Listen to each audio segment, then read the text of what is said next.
بسم اللہ الرحمن الرحیم سبحان اللہ و بحمدہ سبحان اللہ العظیم صلی اللہ علیہ وآلہ وسلم۔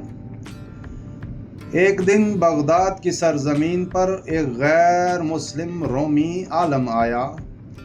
وہ فلسفہ، منطق اور علم کا دعوے دار تھا۔ وہ اپنے آپ کو دنیا کا سب سے بڑا دانشور سمجھتا تھا۔ بغداد کے حاکم کے دربار میں پہنچ کر اس نے اعلان کیا، میں 3 سوال لے کر آیا ہوں۔ اگر تمہارے پاس کوئی ایسا عالم ہے جو میرے ان سوالات کا جواب دے سکے تو سامنے لاؤ۔ اگر جواب نہ دے سکے تو مان لو کہ تمہارا دین کمزور ہے۔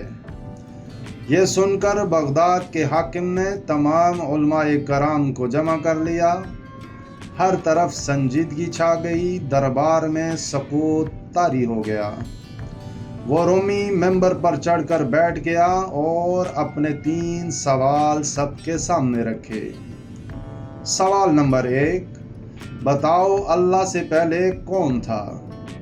سوال نمبر 2، بتاؤ اللہ کا چہرہ کس طرف ہے؟ سوال نمبر 3، بتاؤ اس وقت اللہ کیا کر رہا ہے؟ یہ سن کر مجمع پر خاموشی چھا گئی۔ سب حیران کہ کیسے ان مشکل سوالات کا جواب دیا جائے، مگر اللہ تعالیٰ نے ہدایت و علم کا نور ایک نوجوان دل میں رکھ دیا تھا۔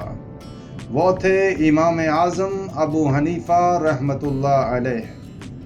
آپ اس وقت عمر میں چھوٹے تھے لیکن علم میں بڑے تھے۔ آپ آہستہ سے آگے بڑھے اور ادب سے فرمایا، میں ان سوالات کے جواب دے سکتا ہوں لیکن ایک شرط ہے۔ آپ ممبر سے نیچے آئیں اور مجھے وہاں کھڑے ہو کر جواب دینے دیں۔ رومی نے کہا، ٹھیک ہے۔ وہ نیچے اتر آیا اور امام ابو حنیفہ رحمۃ اللہ علیہ ممبر پر چڑھ گئے۔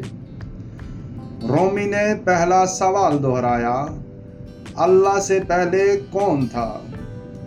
امام صاحب نے فرمایا، تم گنتی کر سکتے ہو؟ رومی نے کہا، ہاں بالکل۔ امام صاحب نے فرمایا، تو پیچھے سے گنتی گنو۔ رومی نے کہا، 10، 9، 8۔ امام صاحب نے روکا اور کہا، اب 1 سے پیچھے گنو۔ رومی بولا، 1 سے پیچھے تو کچھ نہیں ہوتا۔ امام صاحب نے تبسم فرمایا، بس اللہ سے پہلے بھی کچھ نہیں، وہی ہمیشہ سے ہے، ہمیشہ رہے گا۔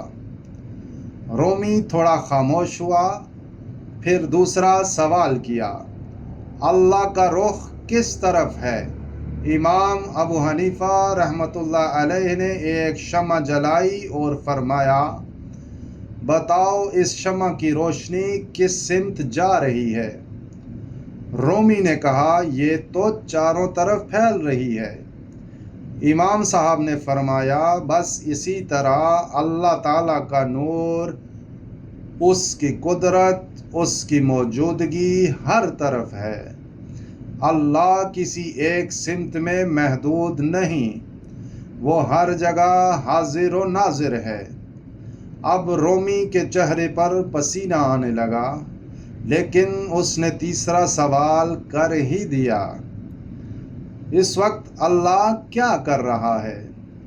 امام صاحب نے بہت پرسکون لہجے میں فرمایا، اللہ تعالیٰ اس وقت یہ کر رہا ہے کہ اس نے ایک مغرور کو ممبر سے نیچے اتارا اور ایک سچے بندے کو اوپر چڑھا دیا، تاکہ سچ تمہارے سامنے واضح ہو جائے۔